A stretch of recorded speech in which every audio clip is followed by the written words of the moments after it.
Oh, man, my fucking card's in here. Set up everything and I don't even need this card. I need the other one, man. Fucking video! For the fucking video!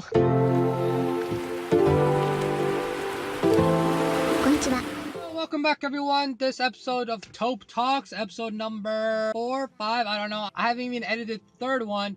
I actually wanted to talk about the saddest I've ever been. I was actually waiting in the drive-thru for meds and stuff at the pharmacy, and I started thinking, I'm like, yo, for some reason this came to mind, like, what's the saddest I've ever been, right?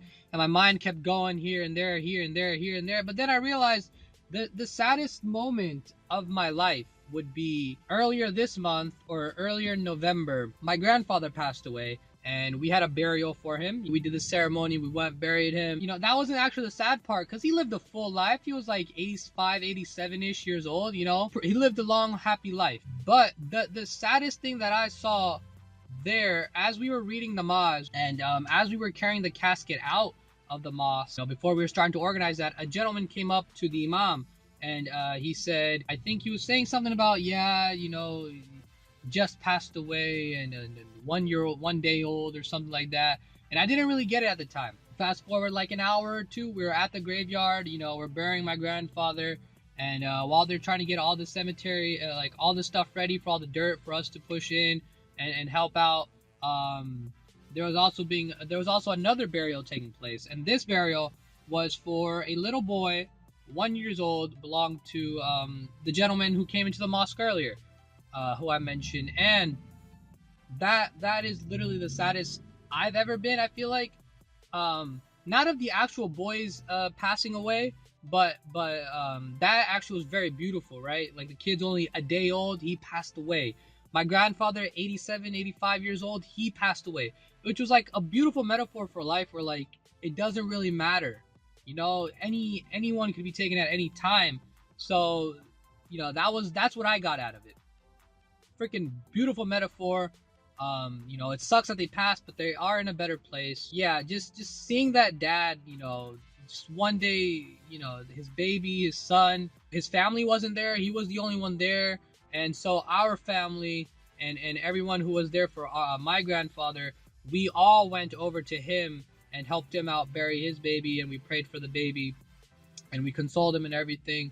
And I think that was like the saddest and most beautiful thing I had ever witnessed at the same time.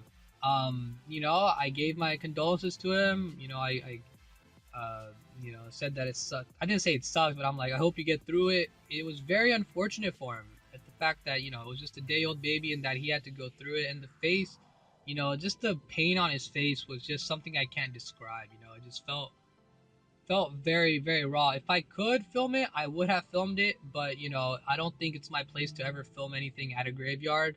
I didn't even film I didn't even film anything part of the ceremony, because again, that's just between my family and I. And even for memory's sake, if it fades out my memory, it fades out my memory. It's all good. I don't think that stuff should be saved.